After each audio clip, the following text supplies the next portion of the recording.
ሰላም ሰላም በመላው ዓለም የምትገኙ የጌታ ቤተሰቦች የጌታ ጸጋና ሰላም ይብዛላችሁ። እኔ ወንድማችሁ አገልጋይ አብነት ገለቶ እባላለሁ ከናይሮቢ ኬንያ የኢትዮጵያ ወንጌላውያን ህብረት ቤተክርስቲያን እስሊ አጥቢያ ነው የማገለግለው። ዛሬ ደግሞ ጌታ ምሕረትና ቸርነቱን አብዝቶልኝ በዚህ በቀጥታ በዩቲዩብ የቃል ጊዜ ከእናንተ ጋር አብሬ የማሳልፍ ይሆናል። ስለዚህ በያላችሁበት ሆናችሁ አብራችሁኝ የእግዚአብሔርን ቃል ማዕድ እንድትካፈሉ ጋብዛችኋለሁ። መጽሐፍ ቅዱስ የያዛችሁና በምቹ ቦታ የሆናችሁ ዮሐንስ ወንጌል ምዕራፍ 4 ከቁጥር 7 እስከ 15 ያለውን አነባለሁ። ደግሞ ድራይቭ እያደረጋችሁ በስራ በተለያየ ቦታ ያላችሁ ደግሞ እንዲሁ በመስማት የእግዚአብሔርን ቃል እንድትባረኩበት ጋብዛችኋለሁ።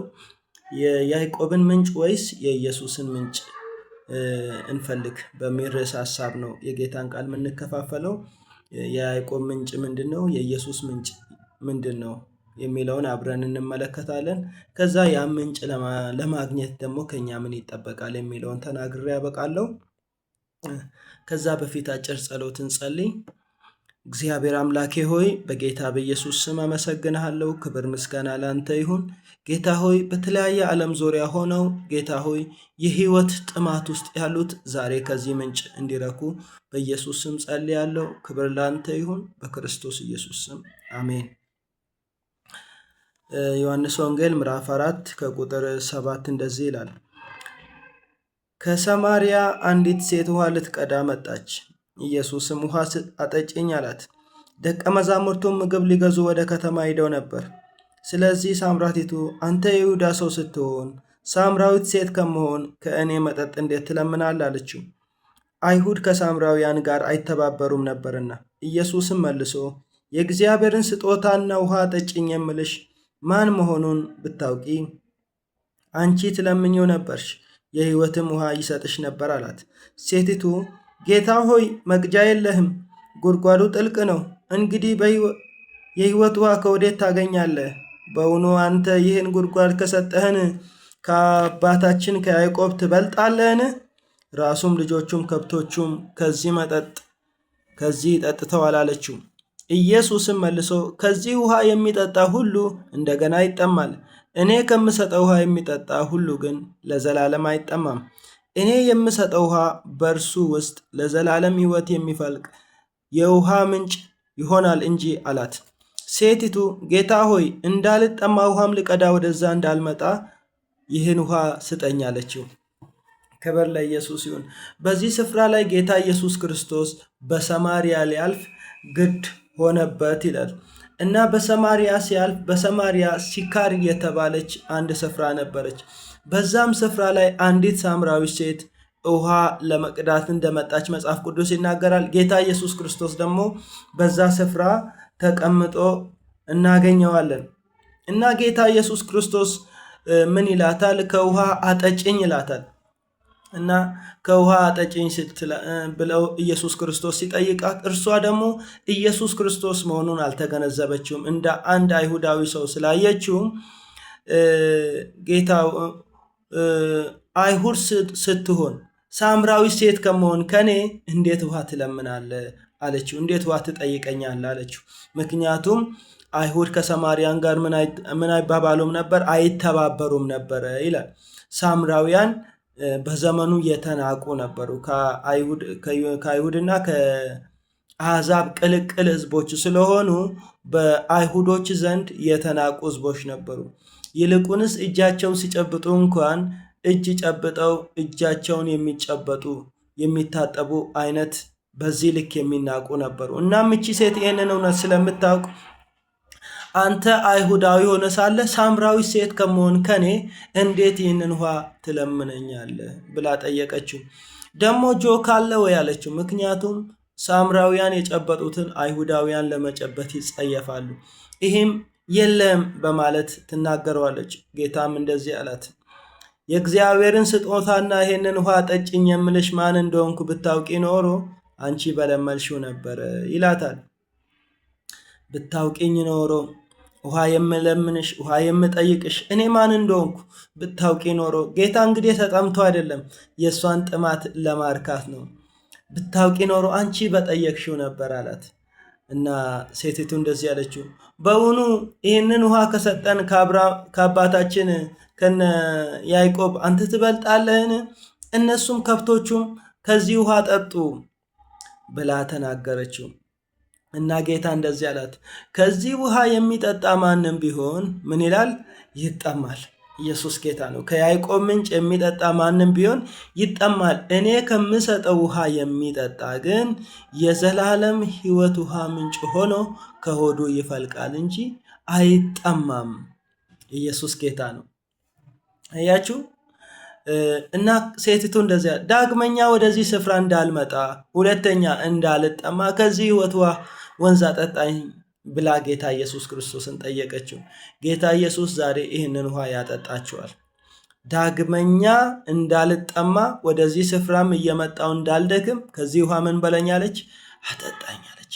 ከዛ በኋላ ጌታ ኢየሱስ ክርስቶስ ባልሽ ወዴት ነው በማለት ይጠይቃታል። ባልሽ ወዴት ነው ባላት ጊዜ ባል የለኝም አለችው። ባል የለኝም በማለትሽ እውነትን ተናገርሽ። 5 ባሎች አሉሽ፣ አሁን ያለው ከአንቺ ጋር አይደለም አላት። ኦልሬዲ 6ኛ እየጀመረች ነው ማለት ነው። ከዛን ጌታ ሆይ አለችው። ምን እንደሆንክ አያለው አለችው። ነቢይ እንደሆንክ አይሃለው። አባቶቻችን በዚህ በሰማሪያ ተራራ ላይ ሰገሩ፣ እናንተ ግን ስግደት በኢየሩሳሌም ነው ትላላችሁ እያለች ስትጠይቀው አንቺ ሴት አለች አላት። ለጌታ የሚሰግዱ በእውነትና በመንፈስ የሚሰግዱበት ዘመን ይመጣል። በሰማሪያ ተራራም አይደለም፣ በይሁዳም አይደለም። እግዚአብሔር መንፈስ ነው። የሚሰግዱለትም በእውነትና በመንፈስ ሊሰግዱለት ይገባቸዋል አላት። መሲህ እንደሚመጣ አውቃለሁ። እሱ ሲመጣ ሁሉን ነገር ይናገረናል። እሱ አንተ ነህ እንዴ ስትለው አዎ እኔ ነኝ አላት። የዛን ጊዜ ማሰሮዋን ጥላ ለከተማው ሰው ሁሉ ጉዴን የነገረኝን ኑና ስሙልኝ እያለች አወጀች። ከሰማሪያ ብዙ ሕዝብ መጡ። ጌታ ኢየሱስን እንደ ግል አዳኛቸው አድርገው ተቀበሉ። አያችሁ፣ በዚህ ታሪክ ውስጥ እቺ ሴት ይህንን የሕይወት ውሃ ወንዝ ጠጣች። አጠጥታ ለከተማው ሕዝብ ሁሉ በረከት አደረገች። እና የያዕቆብን ምንጭ ወይስ የኢየሱስን ምንጭ? መጀመሪያ እስቲ ለይተን እንይ። የያዕቆብ ምንጭ ምን አይነት ምንጭ ነው ካላችሁ፣ ጊዜያዊ እርካታን ይሰጣል። የያዕቆብ ምንጭ ጊዜያዊ እርካታን የሚሰጥ ነው። መጽሐፍ ቅዱስ ደግሞ ምን ይላል? ዮሐንስ ወንጌል 6:27 ላይ ለሚጠፋ መብል አትስሩ፣ ነገር ግን ለዘላለም ሕይወት የሚኖር መብል የሰው ልጅ ለሚሰጣችሁ ስሩ፣ እርሱም እግዚአብሔር አብ አትሞታል። ይሄ የያዕቆብ ምንጭ ጠፊ የሆነ ቋሚ ምንጭ አይደለም። ለጊዜው ሊያረካት ይችላል። ለጊዜው ጥሟን ሊቆርጥ ይችላል። ልክ እንደዚች ሴት ለብዙ ዘመን ነው የተጠቀመችበት። ነገር ግን ቋሚ አይደለም፣ ጊዜያዊ ነው። የኢየሱስስ ምንጭስ ስናነጻጽረው ማለት ነው የዘላለምን የጥም እርካታ ይሰጣል። ከዚህ ምንጭ የሚጠጣ ዳግመኛ አይጠማም። ለዘላለም የሚሆን የሕይወት ውሃ ወንዝ ሆኖ ከሆዱ ምን ይላል አላት? ይፈልቃል አላት። ክብር ለኢየሱስ ይሁን። አያችሁ ልዩነቱን? ያኛው ምንድን ነው? ጊዜያዊ ነው። ይሄኛው የኢየሱስስ ምንጭ ለዘላለም የሚሆን የሕይወት ወንዝ ውሃ ሆኖ ከሆዱ ምን ይላል? ይፈልቃል። ሌላው የያዕቆብ ምንጭ ለስጋችን ብቻ የሚጠቅም ነው። ስጋችን ሲጠማው፣ ስጋችን ሲበርደው ብቻ ለማሞቅ ለመርካት ለስጋ ብቻ የሚጠቅም ነው።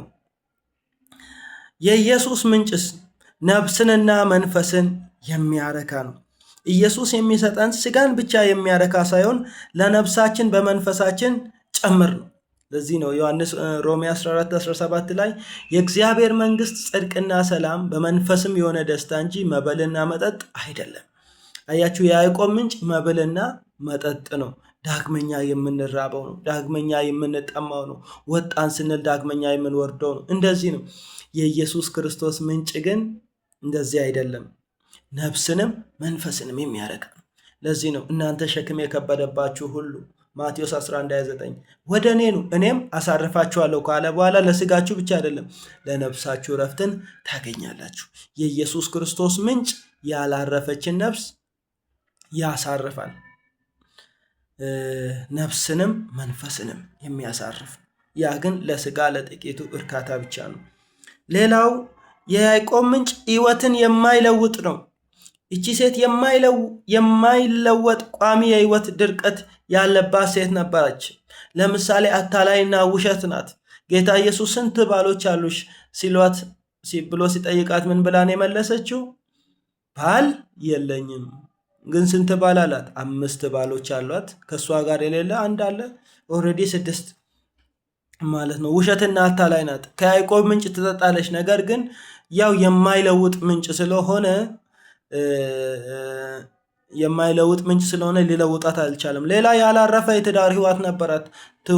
ታገባለች፣ ትፈታለች፣ ታገባለች፣ ትፈታለች። ይሄ ያልተለወጠ ህይወት ነው። የተሳሳተ አስተምሮ ነበራት። አንዴ ኢየሱስን በዘረኝነት መልክ አንተ አይሁዳዊ ነህ እኔ ሳምራዊ ነኝ እያለች ትለየዋለች። አንዴ ነብይ ነህ ትለዋለች። እና የተሳሳተ አስተምሮ ነበራት።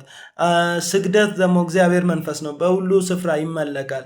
ነገር ግን ስግደት በሰማሪያ ተራራ ብቻ ያለ ይመስላት ነበር። ይሄ ሁሉ የህይወት ድርቀት ነው ወገኖች።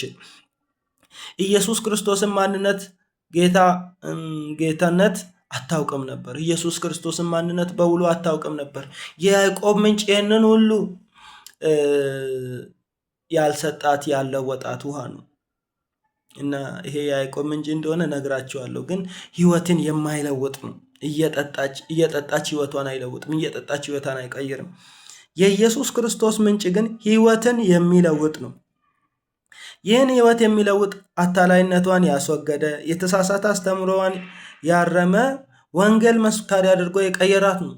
አያችሁ፣ ኢየሱስ ክርስቶስን ይህንን ውሃ ዳግመኛ እንዳልጠማ እየመጣው እንዳልደክም ይህንን ውሃ ስጠኝ ብላ ስትጠይቀው ጌታ ኢየሱስ ይህንን ውሃ አጠጣት። ይህን ውሃ ካጠጣት በኋላ ወዳጆች ተለወጠች? ያልተለወጠ በቦታው ነው የተለወጠችው። ወንጌል መስካሪ ሆና ነው የተቀየረችው። ከከተማ ወጥታ ጉዴን የነገረኝን ስሙ ብላ ለከተማው ሰው ሁሉ ፈውስ ነው የሆነችው። ታላቅ ኮንፈረንስ ነው ያዘጋጀችው። ጌታ ኢየሱስ ክርስቶስ ምናልባት ቢጣራ እሺ የማይል የማይታዘዝ ትውልድ ይህንን ውሃ ከጠጣች በኋላ ሰማ። ህይወትን ይቀይራል። ያዕቆብ ታስታውሳላችሁ፣ አታላይ ነበር። ወንድሙን አታሎ አባቱን አቷላል። በማታለል ተግባሩ ይታወቃል። ነገር ግን በያቦቅ ወንዝ ላይ ጌታ ኢየሱስ አገኘውና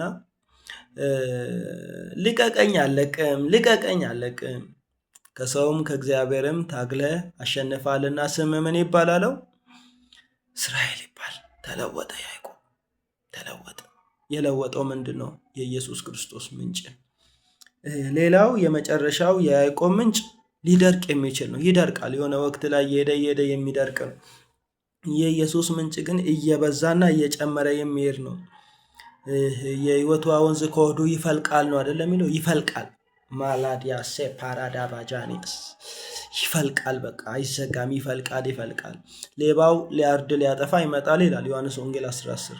እኔ ግን ህይወት እንዲበዛላችሁና እንዲትረፈረፍላችሁ መጣው ይላል።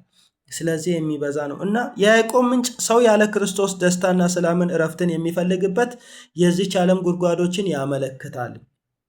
አያችሁ፣ የያዕቆብ ምንጭ ሰው ያለ ክርስቶስን ሳያገኝ ማለት ነው ደስታን፣ ሰላምን፣ እረፍትን የሚፈልግበት የዚችን ዓለም ጉድጓድ ያመለክታል። አያችሁ፣ ባለሀብት ጥሩ ነው።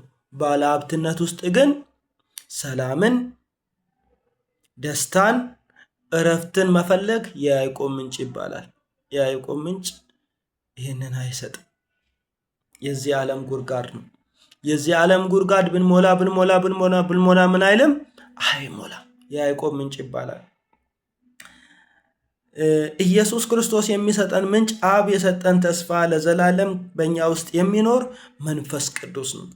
አያችሁ፣ ኢየሱስ ክርስቶስ የሰጠን ምንጭ በውስጣችን የሚፈልቀው ምንድን ነው ካላችሁ፣ መንፈስ ቅዱስ ነው። ዮሐንስ ወንጌል 7 ከቁጥር 37 ላይ በእኔ የሚያምን መጽሐፍ እንዳለ የሕይወት ውሃ ወንዝ ከሆዱ ይፈልቃል ሲል ስለማን ተናገረ ይላል? ስለ መንፈስ ቅዱስ ተናገረ ይላል። ኢየሱስ ጌታ ነው። ሃሌሉያ ሃሌሉያ። የዘላለም የጥም እርካታን የሚሰጠን መንፈስ ቅዱስ ነው። ነፍስን መንፈሳችንን የሚያረካ መንፈስ ቅዱስ ነው። ሕይወታችንን የሚለውጠው መንፈስ ቅዱስ ነው። በውስጣችን እየበዛና እየጨመረ የሚሄደው ምንጭ መንፈስ ቅዱስ ነው። ዛሬ በጌታ በኢየሱስ ክርስቶስ ስም ጸልይላችኋለሁ። ይሄ የመንፈስ ቅዱስ ምንጭ ከውስጣችሁ ይፍለቅ። በጌታ በኢየሱስ ስም ይፍለቅ። መጽሐፍ እንዳለ በእኔ የሚያምን የሕይወት ውሃ ወንዝ ከሆዱ ይፈልቃል ተብሎ እንደተጻፈ በጌታ በኢየሱስ ክርስቶስ ስም የመንፈስ ቅዱስ ምንጭ ከውስጣችሁ ይፍለቅ። እስቲ ኮመንት ሴክሽን ላይ አሜን እያላችሁ አስቀምጡ። ቤቱን ሰብስክራይብ ያላደረጋችሁ በዚህ አጋጣሚ ሰብስክራይብ አድርጉ። ጌታ ኢየሱስ ይባርካችሁ።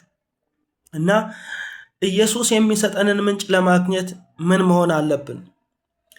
አያችሁ፣ ይሄን የጥም እርካታን የሚያረካውን፣ ይሄን የሚለውጠውን፣ ይሄ ለዘላለም የሚሆነውን ይሄንን የመንፈስ ቅዱስን ምንጭ ለማግኘት ምን ማድረግ አለብን? የመጀመሪያው አብልጠን መፈለግ አለብን። ኢየሱስ ጌታ ነው። ሉቃስ ወንጌል 6:33 ላይ አስቀድማችሁ የእግዚአብሔርን መንግስትና ጽድቁን ፈልጉ፣ ሌላ ሁሉ ምን ይላችኋል ይላል? ይጨመርላችኋል ይላል። ከዚህች ዓለም ምንጮች ባሻገር የመንፈስ ቅዱስን ምንጭ መፈለግ አለብን። ብዙ ሰው ሰላም ያጣው ገንዘብ ስለሌለው አይደለም፣ ዘመድ ስለሌለው አይደለም፣ ሀብት ስለሌለው አይደለም። የዚችን ዓለም ጉድጓዶች ምንጭ ብቻ ስለሚጠቀም ነው። የኢየሱስን ምንጭ መንፈስ ቅዱስን ስለማይፈልግ ነው። አያችሁ፣ ተማርን፣ ተመረቅን፣ ስራ አገኘን፣ ደስታ የለም።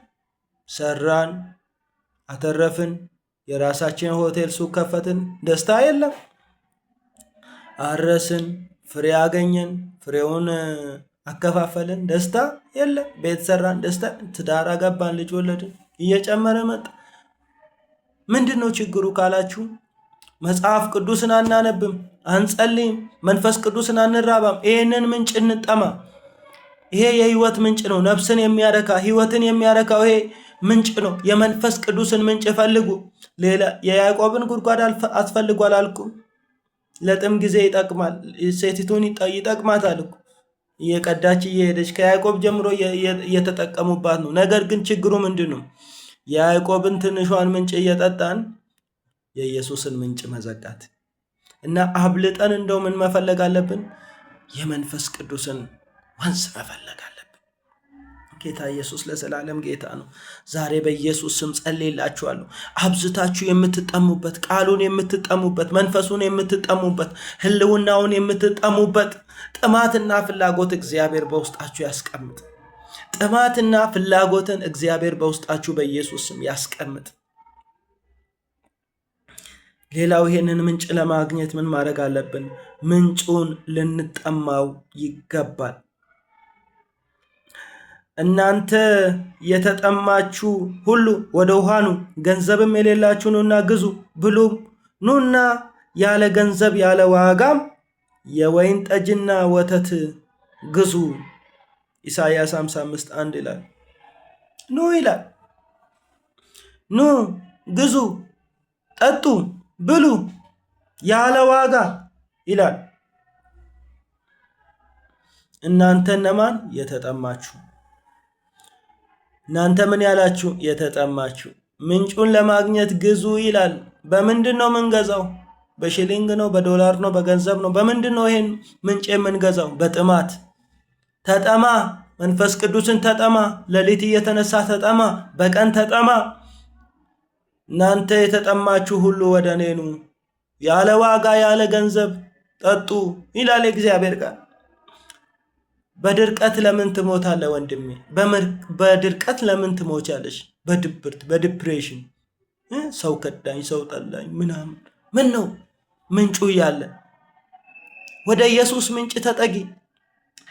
ጠጋ ስል ከምንጩ፣ ጠጋ ስል ከኢየሱስ፣ ጠጋ ስል ከምንጩ፣ ጠጋ ስል ከኢየሱስ። አቤት እኔስ ጠጋ ስል ከዚህ ከምንጩ፣ አቤት ሕይወቴን ሞላው በበረከቱ፣ አቤት የከበበኝን ያንን ጨለማ፣ አቤት ተንከባለለ በኢየሱስ ግርማ፣ አቤት ተንከባለለ በኢየሱስ ግርማ። ጠጋ ስለ ከምንጩ፣ ጠጋ ስል ከኢየሱስ፣ ጠጋ ስል ከምንጩ፣ ጠጋ ስል ከኢየሱስ፣ ጠጋ ስል ከምንጩ፣ ጠጋ ስል ከኢየሱስ፣ ጠጋ ስል ከምንጩ፣ ጠጋ ስል ከኢየሱስ፣ ከኢየሱስ ምንጭ ተጠሙ። ሶስተኛው ከእርሱ ጋር መቆየት አለብን። ይህች ሴት ጌታ ኢየሱስ ክርስቶስ ይህን ሁሉ ሲያስረዳት ከእርሱ ጋር ቆይታ ነበር። ማሰሪያዋን ረስታ ነበር። አያችሁ፣ ይህን ሁሉ ሰዓት ስታወራ ስትቆይ፣ በቆየች ቁጥር እያቀለጣት ነበር። በቆየች ቁጥር ሁሉ እያጠጣት ነበር። ከእሱ ጋር ቆዩ፣ እየጸለያችሁ ቆዩ፣ ቃል እያነበባችሁ ቆዩ፣ እየጾማችሁ ቆዩ፣ በራችሁን ዘግታችሁ ቆዩ። ብዙ ጊዜ እኛ ኢትዮጵያውያን የት እንደምንሄድ ሳናውቅ በር ከፍተን እንወጣለን። የት እንደምንሄድ እኮ አናውቅም። እስቲ በመንገድ እየሄድን ዝም ብለን እንወጣለን። ከዛ ዞር ብለን ቤት ደግሞ እንገባለን። ተውት እስቲ፣ ቆዩ ከመንፈስ ቅዱስ። ስራ ቦታ ነው ሂድና ና፣ ሱቅ ነው ሂድና ና፣ ቸርች ነው ሂድና፣ ፕሮግራም ጨርስና ና፣ ጸልይ፣ ጓዳ ግባ፣ ከጌታ ጋር ተገናኝ፣ ከህልውናው ጋር ከመገኘቱ ጋር ቆይ፣ መንፈስ ውስጥ ቆይ፣ ህልውና ውስጥ ቆይ፣ መገኘት ውስጥ ቆይ፣ አትቸኩል። እቺ ሴት በቆየች ቁጥር ነው ያሰከራት ያጠጣት። የቆዩ ሰዎች ናቸው ኃያል ዘማሪያን። የቆዩ ሰዎች ናቸው ኃያል ነቢያት፣ ኃያል ሰባኪዎች፣ ኃያል እግዚአብሔርን ክብር የተሸከሙ ሰዎች፣ በጸሎት የቆዩ በእንባ የቆዩ ናቸው። ሚስጥሩን ግን አንዳንዶች ናቸው የሚነግሯቸው። ቆዩ፣ የዛን ጊዜ ይህንን ምንጭ ትጠጣላችሁ። እግዚአብሔር ይመስገን። ዛሬ በጌታ በኢየሱስ ስም ጸልያለሁ። ህልውና ውስጥ፣ መገኘት ውስጥ፣ አብሮነት ውስጥ የምትቆዩበት ጸጋ በኢየሱስ ስም ይጨመርላችሁ። የምትቆዩበት ኃይል በኢየሱስ ስም ይደረብላችሁ። ኧረ ኢየሱስ ጌታ ነው። ሌላው አራተኛው ቃሉን መስማትና መታዘዝ አለብን። እቺ ሴት ቃሉን ስትሰማ የህይወቷ ቋጠሮ ተፈታ። ቃሉ ለከተማ የሚሆን ደስታና ሐሴት ሰጣት። አብዛኛዎቻችሁን ቃሉን ባለማንበባችንና ለመስማት ጊዜን ባለመስጠታችን ህይወታችን በጥም ይጎዳል። ለምን ግን ለስጋችን እንደምናስበው ለመንፈሳችን ለምን አናስብም? የእግዚአብሔር ቃል የህይወታችን እንጀራ ነው። የእግዚአብሔር ቃል የህይወታችን ምግብ ነው። ሕግ ተድላዬ ባይሆን አለ መዝሙር 119:92 ላይ ቀድሞ በጉስቁልናዬ በሞትኩ ነበር። ለምን ወንድሜ ነፍስ በጉስቁልና ለምን ይሞታል? የእግዚአብሔር ቃል እያለ ሕያው ምንጭ እያለ ሕያው የእግዚአብሔር ምንጭ እያለ ለምን ነፍስን በጥማት ትገላለህ? ይቺ ሴት የእግዚአብሔርን ቃል ስትሰማ ነበር። የእግዚአብሔር ቃል ኢየሱስ ክርስቶስ ነው። ጌታ ኢየሱስ የሚናገረው ቃል ሁሉ የእግዚአብሔር ቃል ነው። ስለ ያዕቆብ ምንጭ ሲያስረዳት፣ ስለ አምልኮ ሲያስረዳት፣ መጨረሻ ላይ መሲነቱን ሲያስረዳት በቃ ምንጩ ፈለቀ፣ ደለደለላት። ስለዚህ የእግዚአብሔር ቃል መስማት መታዘዝ አለብን። ይህን ምንጭ ያገኘን ከኛ ምን ይጠበቃል? ወንጌልን ለሌሎች መመስከር አለብን። አንድ ስፍራ እግዚአብሔርን ቃል አንብቤ አበቃለሁ። ቁጥር 28 እስከ 30 ላይ እግዚአብሔር ቃል ሲናገር እንደዚህ ይላል። ሴቲቱም እንስራዋን ትታ ወደ ከተማ ሄደች። ለሰዎችም ያደረግኩትን ሁሉ የነገረኝን ሰው ኑና እዩ፣ እንጃ እርሱ ክርስቶስ ይሆንን አለች። ከከተማም ወጥታ ወደ እርሱ ይመጡ ነበረ ይላል። ቁጥር 39 እስከ 42 ሴቲቱም ያደረግኩትን ሁሉ የነገረኝን ብላ ስለመሰከረች ቃል ከዚያች ከተማ የሰማርያ ሰዎች ብዙ አመኑበት። የሰማርያ ሰዎችም ወደ እርሱ በመጡ ጊዜ በእነርሱ ዘንድ እንዲኖር ለመኑት። በዚያም 2 ቀን ያልኖረ። ስለ ቃሉም ከፊተኞች ይልቅ ብዙ ሰዎች አመኑ። ሴቲቱንም አሁን የምናምን ስለ ቃልሽ አይደለም፣ እኛ ራሳችን ሰምተነዋል፣ እርሱም በእውነት ክርስቶስ የዓለም መድኃኒት እንደሆነ እናውቃለን ይሏት ነበር። ይህን ምንጭ ያገኘን ከኛ ምን ይጠበቃል? ወንጌልን ለሌሎች መመስከር። እቺ ሴት በቃ ሄደች፣ እንስራዋን ትታ ፓራዳ ባጃንያ ይህንን ምንጭ ጠጣው። ሃሌሉያ! የነፍሷን እርካታ ቆረጠላት። ስለዚህ ይህን ምንጭ ከጠጣች በኋላ ሮጠች፣ ሄደች፣ ለከተማው ሰው ሁሉ ወንጌልን መሰከረች። ከከተማው አብዛኛው ሕዝብ መጥቶ ጌታ ኢየሱስን እንደ ግል አዳኙ ተቀበለ። ስለዚህ ይሄን ምንጭ ለመጠጣት አንደኛ አብልጠን መፈለግ አለብን። ሁለተኛ ምንጩን ልንጠማው ይገባል። ሶስተኛ ከእርሱ ጋር መቆየት አለብን። አራተኛ ቃሉን መስማትና መታዘዝ አለብን። ምንጩ ምንድን ነው? መንፈስ ቅዱስ ነው። ይህንን ምንጭ የጠጣን ምን ማድረግ አለብን? ወንጌልን መመስከር አለብን። ስለዚህ ወንጌልን መስክሩ። ይህን ምንጭ ያልጠጡ አሉ። ነፍሳቸው በጥማት ነፍሳቸው በመንፈሳዊ ጥማት ጉስቁልና ውስጥ ላሉ ድረሱላቸው። ጌታ ኢየሱስ ይባርካችሁ። እንጸልይ። እግዚአብሔር ሆይ ስምህ ለዘላለም ይባረክ። በእውነትም እንደ እግዚአብሔር ቃልን ተቀብለው በዓለም ዙሪያ ላይ የሰሙኝ በጌታ በኢየሱስ ስም ይሄ ወንዝ ከሆዳቸው ውስጥ ይፍለቅ። በኢየሱስ ስም ይፍለቅ። በኢየሱስ ስም ይፍለቅ። የቃሉ ተገዳዳሪ ይውደቅ። ሁሉ ላንተ ክብር ይሁን በክርስቶስ ኢየሱስ ስም አሜን። ጌታ ኢየሱስ ይባርካችሁ። ተባረኩ።